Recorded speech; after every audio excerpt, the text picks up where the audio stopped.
नमस्कार, आप देख रहे हैं न्यूज रूम लाइव। आपके साथ मैं दीपिका सिंह। सबसे पहले आपको सीधे लिए चलते हैं पंजाब, जहां मुख्यमंत्री भगवंत मान क्या कुछ कह रहे हैं। तो पहला अपने करें और लोग भी खुश, मुलाजम भी खुश, ज़्यादा टाइम फैमिली ਨਾਲ स्पेंड ਕਰਨ ਨੂੰ ਮਿਲੂਗਾ। जिस तरह डॉक्टर साहब ने कहा, ਅਸੀਂ कोशिश करते ਹੁੰਦੇ ਹਾਂ कि रेडियस ਦੇ ਵਿੱਚ ਹੀ ਕੰਮ ਮਿਲ ਜੇ, घर ਦੇ रेडियस 'ਚ। ਜੇ ਕੁੜੀਆਂ ਨੇ ਤਾਂ ਸਹੁਰੇ ਪਰਿਵਾਰ ਦੇ ਜਾਂ ਪੇਕੇ ਪਰਿਵਾਰ ਦੇ रेडियस ਦੇ ਵਿੱਚ ਹੀ ਕੰਮ ਮਿਲ ਜੇ, ਕਿਉਂਕਿ ਕਿਤੇ ਹੋਰ ਜਾ ਕੇ ਕਮਰਾ ਲੈ ਕੇ ਰਹਿਣਾ, ਫਿਰ ਸੈਚਰਡੇ ਸੰਡੇ ਘਰਦਿਆਂ ਨੂੰ ਮਿਲਣ ਆਉਣਾ ਜਾਂ ਘਰਦਿਆਂ ਵੱਲੋਂ ਮਿਲਣ ਆਉਣਾ ਥੋੜ੍ਹਾ ਜਿਹਾ ਹੈਕਟਿਕ ਹੁੰਦਾ। ਪਰ ਅਸੀਂ ਰੇਸ਼ੋ ਵੀ ਬਣਾ ਕੇ ਰੱਖਣੀ ਹੈ। ਇਹ ਨਾ ਹੋਵੇ ਕਿ ਇੱਕ ਹਸਪੀਟਲ ਹੈ ਜਿੱਥੇ 15 ਡਾਕਟਰ ਨੇ, ਇੱਕ ਹਸਪੀਟਲ ਹੈ ਜਿੱਥੇ ਇੱਕ ਡਾਕਟਰ ਹੈ। तो थोड़ा रेशो भी असी बना के रखांगे ताकि सब नूं सर्विस मिले। तुहाडे वाली जिहड़ी सर्विस है वो तो वैसे पुन का काम है, मैडिकल लाइन दे विच तां पुन का काम है। अद्धी बीमारी तुहाडे अटेंड करन दे वतीरे नाल ठीक हो जाती है। मरीज़ आया, तुसीं उहनूं प्यार नाल हमदर्दी नाल डील कीता तो उहदी अद्धी बीमारी ठीक हो जाती है। जे तुसीं वधिया तरीके नाल डील नहीं किया, उन्होंने ये लगता मैं गलत जगह पर आ गया। सो इस करके जो तक डॉक्टर्स आउंदे ने उद तक तुसीं उस मरीज़ नूं अद्धा ठीक कर चुके होंदे हो। अगे फिर डॉक्टर साहब ने जिहड़े वो चैक करते हैं कि टैसट करवाने ने, की करने ने। सो जिस तरह कहा जाता अपने पंजाबी च कि दवाई नालों हौसला ज़्यादा काम करदा, तो हौसला देने का काम जिहड़ा सब तो पहला तुहाडे नाल आई कंटैक्ट होऊगा उन्हां दा जिहड़े आउणगे। सो मैं इस भवन च पहली बार नहीं आया। हफ्ते च लगभग 2 गेड़े मेरे लग जाते हैं नियुक्ति पत्रों लिए। इसे करके अज असी 29,000 का अंकड़ा पार कर लिया सरकारी जिहड़ियां। अज 29,000 का अंकड़ा 200 पा के 29,000 तो क्रॉस कर गए। हजे कई हज़ार होर जाना है। इस तो किस तरीके से आपने देखा कि पंजाब में अब जो सरकारी कार्यालय हैं, जो कर्मचारी हैं, उनका जो समय है वो सुबह 7:30 से लेकर 2 बजे तक के लिए कर दिया गया है, जिसके पीछे तमाम वजह जो है मुख्यमंत्री इस वक्त बता रहे थे। इस बीच एक बड़ी खबर आपको बता रहे हैं कर्नाटक चुनाव से जुड़ी हुई, जहां कर्नाटक चुनाव में कांग्रेस ने अपना घोषणा पत्र जारी कर दिया है। कर्नाटक चुनाव के लिए घोषणा पत्र जारी हो चुका है। मल्लिकार्जुन खड़गे ने घोषणा पत्र जारी किया है। घोषणा पत्र के जरिए सभी वर्ग को साधने की कोशिश लगातार की जा रही है। तो कांग्रेस का घोषणा पत्र जारी हुआ। हर पंचायत में समरसता समिति का गठन होगा। आपको बता दें, 1 साल में बीजेपी ने बनाए अन्यायपूर्ण कानून वो रद्द किए जाएंगे। 2006 के बाद के कर्मचारियों के लिए पुरानी पेंशन, रात्रि ड्यूटी पर पुलिस वालों को 5,000 महीने विशेष भत्ता दिया जाएगा। तो फिलहाल आपको बता दें कि लोक लुभावन जो बजट है वो पेश किया है। इसी के साथ साथ चुनाव को लेकर यहाँ पर साफ तौर पर कहते नजर आए हैं, कटाक्ष भी यहाँ पर भारतीय जनता पार्टी पर करते नजर आए थे कल तमाम दिग्गज। उन्होंने कहा था कि इसको झूठ का बजट बताया था बीजेपी के, और अब मल्लिकार्जुन खड़गे ने बजट को लॉन्च किया।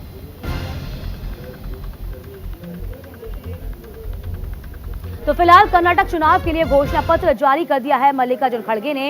इसी के साथ साथ हर वर्ग को साधने की कोशिश। ये भी कहा गया कि जिस तरीके से जो व्यवस्थाएं पहले की गई थी, लोक लुभावन व्यवस्थाएं की गई थी बीजेपी के द्वारा, जिससे जनता परेशान थी, जिन नियमों से जनता परेशान थी, उन नियमों को ध्वस्त किया जाएगा। तो फिलहाल आपको बता दें, ये देखिए तस्वीर हम आपको दिखा रहे हैं, कुछ वक्त पहले की है जब मल्लिकार्जुन खड़गे ने अपना घोषणा पत्र जारी किया है, कांग्रेस का घोषणा पत्र जारी किया है। इसी बीच कल जिस तरीके से बीजेपी का घोषणा पत्र जारी हुआ था, तब कहीं ना कहीं बहुत सवाल जो थे वो खड़े किए गए थे। कहा गया था कि यह जो है लोक लुभावन मैनिफेस्टो है बीजेपी का, और आज कांग्रेस ने भी अपना मैनिफेस्टो जारी कर दिया। तो फिलहाल देखिए कर्नाटक में चुनावी शंखनाद, और इसी तरह से हम बता रहे हैं ನೋವನ್ನು ಅರ್ತಿದ್ದೇವೆ। ಅವ್ರಿಗಾಗ್ತಿರಂತ ಬದುಕಿನಲ್ಲಿ ಏನು ಸಮಸ್ಯೆ ಆಗಿದ್ದನ್ನು ಅರ್ತಿದ್ದೇವೆ।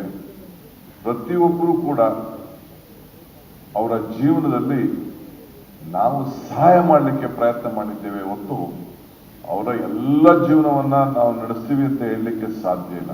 ಆದರೆ ಕಾಂಗ್ರೆಸ್ ಪಕ್ಷ ಎಲ್ಲ ವರ್ಗದ ಜನರಿಗೆ ನಾವು ಒಂದು ಶಕ್ತಿಯನ್ನು ತುಂಬಿ ಮಾನಸಿಕವಾಗಿ ಕುಗ್ಗಿರಂತ ಜನರಿಗೆ ಈ ಬೆಲೆ ಏರಿಕೆಯಿಂದ ತತ್ತಿಸ್ತಾ ಇರೋ ವಿಚಾರದಲ್ಲಿ। तो फिलहाल हम आपको बता रहे हैं किस तरीके से कांग्रेस ने अपना घोषणा पत्र जारी कर दिया है। कर्नाटक चुनाव के लिए घोषणा पत्र जारी करने के साथ ही चुनावी बिल्कुल भी फूंक चुका है और 10 मई को जिस तरीके से मतदान होंगे, 13 को नतीजे आएंगे, लगातार देखा जाए तो कर्नाटक को कहीं ना कहीं दक्षिण का प्रवेश द्वार कहा जाता है। रवि शराफ हमारे संवाददाता इस पूरी खबर पर नजर बनाए हुए। रवि, देखिए जिस तरीके से लगातार हम कह रहे हैं कि कर्नाटक को दक्षिण का प्रवेश द्वार माना जाता है। कल बीजेपी ने अपना मैनिफेस्टो जारी किया था और आज कांग्रेस ने अपना मैनिफेस्टो जारी किया। सबसे पहले वो प्रमुख बिंदु बताइए, क्या क्या अपने बजट में, अपने मैनिफेस्टो में कांग्रेस के द्वारा रखे गए? देखिए, अगर प्रमुख बिंदुओं की बात करें तो एक तो सबसे बड़ा जो स्कीम ओल्ड पेंशन स्कीम की कांग्रेस पार्टी बात करती रही है। तमाम राज्यों में आपने देखा, राजस्थान, उसके बाद हिमाचल में किस तरीके से ओल्ड पेंशन स्कीम के नाम पर वहाँ पर सरकार बनी और उसे लागू किया। तो कर्नाटक में भी ओल्ड पेंशन स्कीम की बात की गई है। सांप्रदायिक ध्रुवीकरण जो होता है और जो तनाव फैलाया जाता है, उस पर भी कांग्रेस पार्टी का एक बड़ा रुख रहा है। और लगातार मध्य प्रदेश के चुनाव में हमने देखा था, जिस तरीके की बात दिग्विजय सिंह करते थे कि बजरंग दल हो या पीएफआई हो, दोनों को बैन करना चाहिए, उसकी बात कर्नाटक की इस मैनिफेस्टो में कांग्रेस पार्टी की तरफ से किया गया है। यानी सांप्रदायिक आधार पर अगर किसी भी तरह का नफरत फैलाया जाएगा, तनाव होगा, तो उसके पीछे जो भी लोग होंगे उनके लिए कड़ी से कड़ी कार्रवाई की जाए। इसको लेकर कांग्रेस पार्टी जो है कानून बनाने की बात कर रही है। और पिछले 1 साल में जो कर्नाटक सरकार के द्वारा जो कानूनें बनाई गई है और उसे असंवैधानिक कांग्रेस पार्टी करार दे रही है, जिसमें कहना है कि कई ऐसे प्रावधान हैं, कई ऐसे कानून हैं जो कर्नाटक की सरकार ने असंवैधानिक बनाया, उसे हम निरस्त करने का काम करेंगे। पिछले 1 साल यानी कि 2022 की बात कर लिया, 2021 से जो भी कानून बनाई गई है कर्नाटक गवर्नमेंट के द्वारा, उसमें कई सारे ऐसे प्रावधान है जिसको निरस्त करने की बात कांग्रेस पार्टी कर रही है। महंगाई की अगर बात कर ले तो देखिए, दूध में भारी छूट देने की बात कांग्रेस पार्टी की तरफ से की जा रही है, क्योंकि कल भारतीय जनता पार्टी ने नंदिनी दूध बीपीएल परिवारों को हाफ लीटर देने की बात कही थी। तो दूध में भारी कटौती, 7 रुपए तक की कटौती करने की बात कर्नाटक में कांग्रेस पार्टी की तरफ से की जा रही है। बड़ा मुद्दा नंदिनी वर्सेस अमूल बनाने की कवायद की जा रही थी, बाहरी बनाम घरेलू की बनाने की कवायद की जा रही थी, उस पर एक बड़ा प्रहार कांग्रेस पार्टी की तरफ से किया गया है। महिलाओं को बसों में जो है बाहरी छूट देने की बात की गई है। अभी तक जो बात सामने निकल कर आई, क्योंकि देखिए प्रियंका गांधी वाड्रा भी लगातार वहां पे लगी हुई है और वो बात करते रहती है महिला सुरक्षा की, नारी सशक्तिकरण, उसके तहत महिलाओं को भी जो बसें चलती है कर्नाटक गवर्नमेंट की तरफ से, उसमें छूट दी जाएगी। तो ये तमाम जो मैनिफेस्टो में जो बातें हैं, बड़ी बातें जो कांग्रेस पार्टी की देखिए, है, हम जिस तरीके से रवि देख पा रहे हैं कि कहीं ना कहीं जिस तरीके से बीजेपी ने साफ तौर पर रखा कि हिंदुत्व का मुद्दा तो होगा ही, ये साफ कर दिया है। यहाँ कांग्रेस ने हर वर्ग को साधने की कोशिश की है और कहा है कि लगातार जो मुफ्त की योजना है उस पर काम किया जाएगा। चलिए आगे भी इस खबर पर आपसे अपडेट लेंगे हम रवि। फिलहाल अपने दर्शकों को बता दें कि कर्नाटक में बीजेपी का धुआंधार प्रचार इस वक्त भी जारी है। आज फिर पीएम मोदी और अमित शाह चुनाव प्रचार में जुट जाएंगे। चित्रदुर्ग, विजयनगर और सिंधनूर में भी पीएम मोदी की चुनावी रैली होनी है। कलबुर्गी में शाम 6 बजे पीएम मोदी का ये मेगा रोड शो होगा। मैसूर और चामराजनगर में भी अमित शाह की रैली होनी है। तो बेंगलुरु में गृह मंत्री अमित शाह का रोड शो होगा। तो कुल मिलाकर देखा जाए, लगातार चुनाव को मद्देनजर रखते हुए कर्नाटक का किला फतह करते हुए बीजेपी के तमाम जो दिग्गज हैं इस वक्त मैदान में हैं, लगातार प्रचार प्रसार में जुटे हुए हैं। चाहे बात हम बीजेपी की कर लें, चाहे हम कांग्रेस की कर लें, सभी चुनाव प्रचार में अपनी पूरी ताकत झोंके हुए हैं। तो फिलहाल प्रधानमंत्री नरेंद्र मोदी और अमित शाह आज दोनों ही प्रचार प्रसार में जुटेंगे। कर्नाटक में बीजेपी का धुआंधार प्रचार इस वक्त जारी है।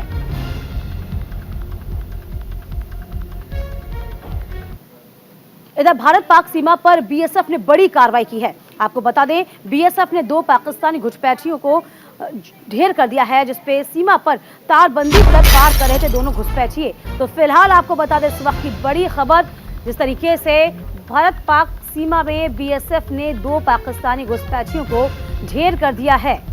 सीमा पार से ये देश में घुसने का प्रयास कर रहे थे। तारबंदी को तोड़कर नीचे से घुसने का प्रयास किया जा रहा था। भारत पाक सीमा पर बीएसएफ ने इन दोनों ही पाकिस्तानी घुसपैठियों को ढेर कर दिया है। तो लगातार पाकिस्तान और भारत के साथ संबंधों में तल्खी है। सीमा पार पे भी देखा जाता है किस तरीके से आतंकवाद जो है कम होने का नाम नहीं ले रहा। तमाम जानकारी के साथ हमारे संवाददाता दीपक चावला इस पूरी खबर पर नजर बनाए हुए हैं। दीपक, जरा अपडेट दीजिए, क्या मामला है, किस तरीके से 2 घुसपैठी भारत की सीमा में प्रवेश करे थे, कौन थे, क्या पाकिस्तानी नागरिक थे या फिर कोई और मंसूबा था, क्या कुछ और जानकारी? और देखिए, बिल्कुल राजस्थान के बाड़मेर में अंतर्राज्यीय बॉर्डर है, गडरा रोड जो थाना इलाका है उसकी ये घटना है और बाड़मेर वाला पोस्ट है, अंतर्राज्यीय पोस्ट है, अंतर्राज्यीय बॉर्डर है, उसके ठीक बॉर्डर के उस पार से कुछ 2 व्यक्ति संदिग्ध देर रात अंधेरे में पार करने की कोशिश कर रहे थे। बीएसएफ हमेशा से मुस्तैद रहती है और उन्होंने उनको ढेर कर दिया है। प्राथमिक सूचना में ये पता चला है कि दोनों पाकिस्तान की तरफ से आ रहे थे। हालांकि अब इनकी आईडी कार्ड वगैरह इनका चेकअप किया जा रहा है कि क्या इनके मंसूबे थे, क्या इनसे आईडी कार्ड मिला है और किस तरह से वेपन इनके पास मिले हैं और किस तरह से इनसे जो है जांच की जाएगी इनके मंसूबे क्या थे। तो तमाम इन एंगल पर पूछताछ की जा रही है। हालांकि अभी तक बीएसएफ का जो है आधिकारिक पुष्टि या फिर आधिकारिक ऑफिशियल जो प्रेस नोट वो अभी तक नहीं आया, लेकिन उसका इंतजार करना पड़ेगा। लेकिन अभी तक की बड़ी अपडेट यही है कि बाड़मेर से पाकिस्तान से ये बाड़मेर के अंदर भारत में आने की कोशिश कर रहे थे और हो सकता है इनके मंसूबे ठीक ना हो, लेकिन हमारी बीएसएफ बिल्कुल उसके बाद अब पता चल जाएगा, तफ्तीश में पता चलेगा कि आखिरकार ये 2 पाकिस्तानी थे कौन। बहुत शुक्रिया दीपक, नजर बनाए रखिएगा आप।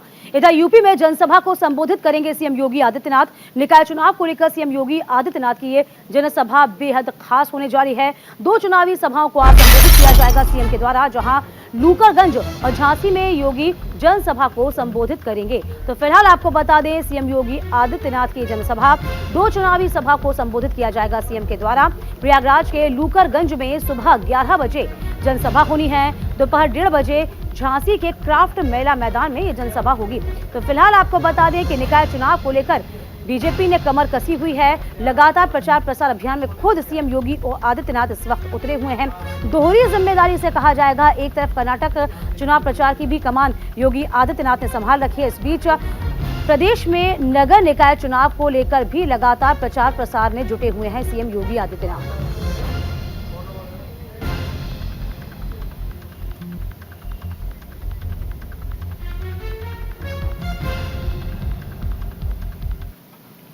और तमाम जानकारी के साथ हमारे संवाददाता शेखर त्रिवेदी इस पूरी खबर पर बने हुए हैं। शेखर, देखिए, यूपी निकाय चुनाव से जुड़ी बड़ी खबर तो है ही कि प्रचार प्रसार किया जा रहा है, लेकिन उससे ज्यादा महत्वपूर्ण तो ये हो जाता है अतीक अहमद की मौत के बाद यहां चुनाव प्रचार के लिए सीएम योगी आदित्यनाथ पहली बार आ रहे हैं।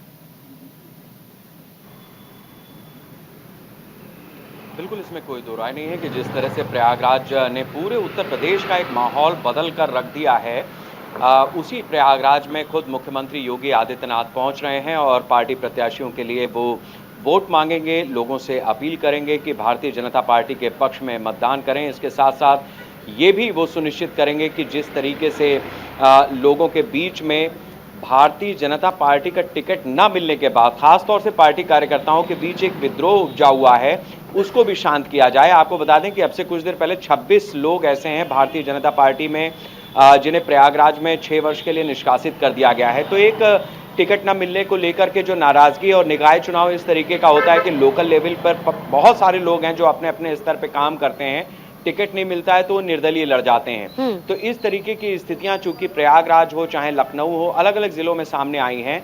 इस लिहाज से भी योगी आदित्यनाथ का ये दौरा महत्वपूर्ण हो जाता है क्योंकि 26 लोग प्रयागराज में बाहर किए गए पार्टी से, जो कंपनसेट करेंगे मुख्यमंत्री अपने भाषण के जरिए, अपने चुनाव प्रचार अभियान के जरिए। इसके बाद वो झांसी जाएंगे जहां पर लोगों से मतदान की अपील करेंगे, लोगों को भारतीय जनता पार्टी के पक्ष में वोट देने की अपील करेंगे और सरकार के तमाम कामकाज, कानून व्यवस्था, शिक्षा, चिकित्सा वगैरह वगैरह, ये सब चीजें जनता के सामने रखेंगे। बिल्कुल, और कह सकते हैं प्रयागराज में इस वक्त माहौल की बात करें, जिस तरीके से देखा गया था पिछले दिनों जब अतीक और अशरफ की हत्या हुई थी, पूरा माहौल गर्मा गया था। हाई अलर्ट पर यहाँ पर प्रदेश को रख दिया गया था। इसके अलावा जो संदिग्ध जगहें थी उनको चिन्हित किया गया था, उनका खास ख्याल रखा जा रहा था। अब प्रयागराज का जो माहौल आप देख पा रहे हैं, चूंकि निकाय चुनाव भी होने हैं, कैसा माहौल इस वक्त वहाँ इस वक्त लग रहा है, लोग क्या महसूस कर रहे हैं? देखिए, जिस दिन अतीक और अशरफ की रात में 10:30 बजे हत्या हुई थी, उसके बाद अगले दिन भी माहौल कोई ऐसा तनावपूर्ण नहीं था। ये उत्तर प्रदेश सरकार की कामयाबी रही है कि कई बड़े इंसिडेंट्स, इवेंट्स दोनों ही हुए हैं उत्तर प्रदेश में अलग अलग समय पर, लेकिन पत्ता भी नहीं खड़का, यानी किसी तरीके का कोई भी तनाव किसी भी रूप में सामने नहीं आया उत्तर प्रदेश में। ये एक सरकार की बड़ी उपलब्धि है। कुछ ऐसा ही हुआ जब माफिया धराशायी हो गए, गिर गए किसी भी कारण से, चाहे उनकी हत्या क्यों ना हुई हो, बावजूद उसके प्रयागराज में एक कोशिश ज़रूर की गई कि माहौल को बिगाड़ा जाए। लेकिन जिस तरह से पुलिस की सक्रियता थी, जिस तत्परता के साथ में अधिकारियों ने पूरे मामले को हैंडल किया है, किसी भी रूप में स्थिति बिगड़ने नहीं पाई। और आज तो प्रयागराज बहुत ही रूटीन वे में चल रहा है। बच्चे स्कूल जा रहे हैं, कॉलेज खुले हुए हैं, लोग अपने ऑफिसेज जा रहे हैं, मतदान के दिन का इंतजार कर रहे हैं जिस दिन उन्हें छप्पा लगाना है। बिल्कुल, कुल मिलाकर देखा जाए माहौल शांत है और ये अपने दर्शकों को हम लगातार बता रहे हैं कि अतीक और अशरफ की हत्या के बाद ये सीएम का पहला दौरा माना जा रहा है, जो कि हर लिहाज से बेहद महत्वपूर्ण है। बहुत शुक्रिया रवि तमाम जानकारी देने के लिए आपका। इस बीच आपको बता दें प्रचार प्रसार का जो आखिरी दिन है आज, और इसी दिन आपको बता दें कि सहारनपुर जाएंगे अखिलेश यादव। तो यूपी नगर निकाय चुनाव के प्रचार प्रसार का जो आखिरी दिन सहारनपुर में एसपी प्रत्याशी के लिए वोट किया जाएगा।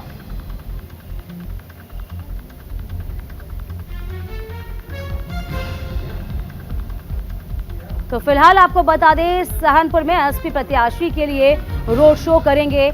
इधर 1 बजे से कुतुबशेर से शुरू होगा ये रोड शो। इसी के साथ साथ सपा प्रत्याशियों के लिए चुनावी प्रचार प्रसार में अपनी ताकत झोंकेंगे। तो यूपी निकाय चुनाव से बड़ी खबर आ रही है। इसी के साथ आपको बता दें कि प्रचार प्रसार में ना सिर्फ बीजेपी, ना सिर्फ समाजवादी पार्टी, बल्कि बसपा भी अपनी पूरी ताकत झोंक रही है।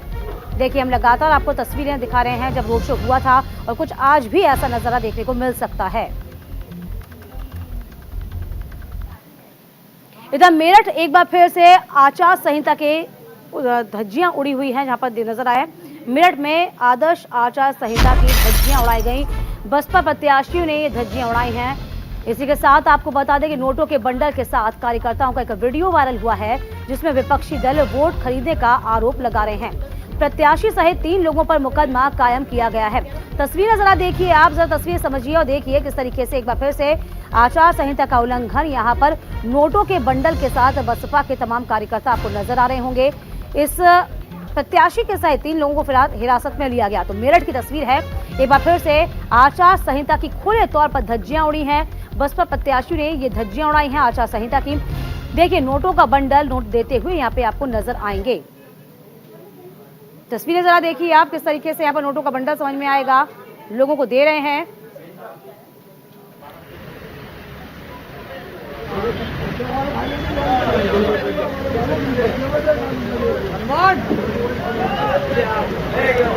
वीडियो बना, अब जाओ खोलो, इसको खोलो। अरे खोलो जाए, अरे नहीं खोलो तो पैसा निकाल के दिखाओ जी, दिखाओ। अरे मिठाई को मिठाई के। इधर बड़ी और अहम खबर आपको बता दें, राहुल गांधी की याचिका पर आज सुनवाई होनी है। गुजरात हाईकोर्ट में राहुल गांधी की याचिका पर सुनवाई होगी। तो मानहानि के मामले में सजा पर रोक को लेकर यह याचिका एक बार फिर से दाखिल की गई है। आपराधिक मानहानि केस में 2 साल की सजा का यह पूरा मामला चल रहा है। इसी के साथ आपको जाना बेहद जरूरी भी हो जाता है कि हाईकोर्ट में राहुल गांधी की इस याचिका को दायर किया गया है। तो फिलहाल आज एक बार फिर से राहुल गांधी की याचिका पर सुनवाई है। इसी के साथ आपको बता दें कि गुजरात सेशन कोर्ट ने जो सजा था उसको यथावत रखा था। मायूसी यहां पर हाथ लगी थी राहुल गांधी को।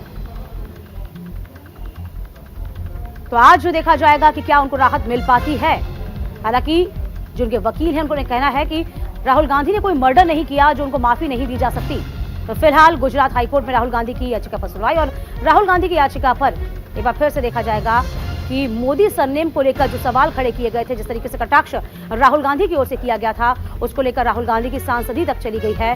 अब क्या उनको राहत मिल पाएगी, ये देखने वाली बात होगी। तो फिलहाल गुजरात हाईकोर्ट में राहुल गांधी की याचिका है जिस पर सुनवाई, राहुल गांधी की याचिका पर गुजरात में आज सुनवाई होनी है।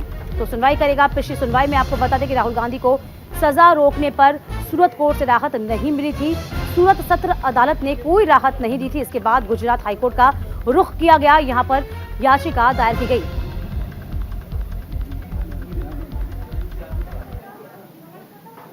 इधर प्रयागराज से बड़ी खबर है। प्रयागराज में बागियों पर बीजेपी ने बड़ी कार्रवाई की है। जी हां, 6 साल के लिए 26 सदस्य पार्टी से निष्कासित कर दिए गए हैं। पार्टी विरोधी गतिविधियों में इनको शामिल होना पाया गया। इसके बाद इन पर एक बड़ा एक्शन लिया गया है। बड़ी कार्रवाई, आपको बता दें कि 6 साल के 26 सदस्यों को पार्टी से निष्कासित कर दिया गया है। तो आज सीएम आपको बता दें कि यहाँ पर प्रयागराज में रोड शो करेंगे, और इसी बीच एक बड़ी कार्रवाई यहाँ पर होती हुई नजर आई है। बागियों पर गाज गिरी है। बागियों पर बड़ी कार्रवाई करते हुए 6 साल के लिए 26 पार्टी के सदस्यों को निष्कासित कर दिया गया है। तो फिलहाल बड़ी खबर आपको बता रहे हैं, यहाँ पर जिस तरीके से नगर निकाय चुनाव है, लगातार प्रचार प्रसार अभियान में जुटे हुए हैं और इसी के साथ प्रयागराज से बड़ी खबर। इस बीच दिल्ली से बड़ी खबर है, जहां गैंगस्टर टिल्लू ताजपुरिया की हत्या कर दी गई है। तिहाड़ जेल में टिल्लू ताजपुरिया की हत्या हुई है। दीपक, योगेश, राजेश और रियाज ने ये हत्या की है। लोहे की रॉड मारकर टिल्लू पर हमला किया गया। डीडीयू अस्पताल में गैंगस्टर टिल्लू की मौत हो गई। तो गोगी गिरोह से जुड़े हैं चारों आरोपी। हाई सिक्योरिटी वार्ड के भूतल पर रहने वाले टिल्लू पर प्रतिबंधी गोगी गिरोह से जुड़े हुए 4 कैदियों दीपक, योगेश, राजेश और रियाज, जिनका नाम है, उसी वार्ड की पहली मंजिल पर करीब सुबह 6:15 पर लोहे की रॉड से हमला किया गया। लोहा को काटा गया। वार्ड के प्रथम तल पर आपको बता दें कि इसका उपयोग किया गया। जेल अधिकारी गोगी गिरोह के सदस्यों को हाई सिक्योरिटी वार्ड की पहली मंजिल पर रखा गया था, जहां से उन्होंने सुरक्षा ग्रिल को खोला और बेडशीट का इस्तेमाल करते हुए ग्राउंड फ्लोर पर कूद गए जेल अधिकारी। तो फिलहाल आपको बता दें, तमाम बातें समझ में सामने आई हैं। तो फिलहाल आपको बता दें कि डीडीयू अस्पताल में गैंगस्टर टिल्लू की मौत हो गई है।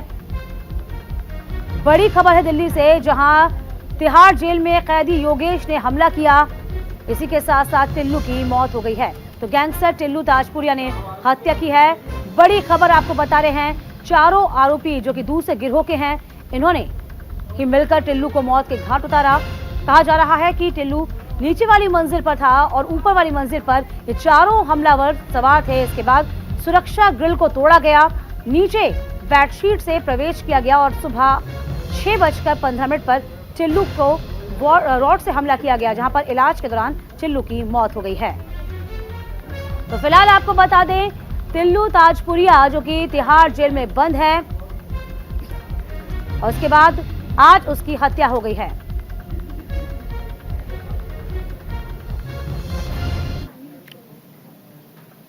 चलिए अब जरा ये भी जानिए कि है कौन ताजपुरिया टिल्लू। तिहाड़ जेल में बंद है टिल्लू ताजपुरिया। टिल्लू को हाई सिक्योरिटी वार्ड में रखा गया था। रोहिणी कोर्ट शूटआउट का ये मुख्य आरोपी है। जी हां, शूटआउट में गैंगस्टर गोगी को इसने मारा था।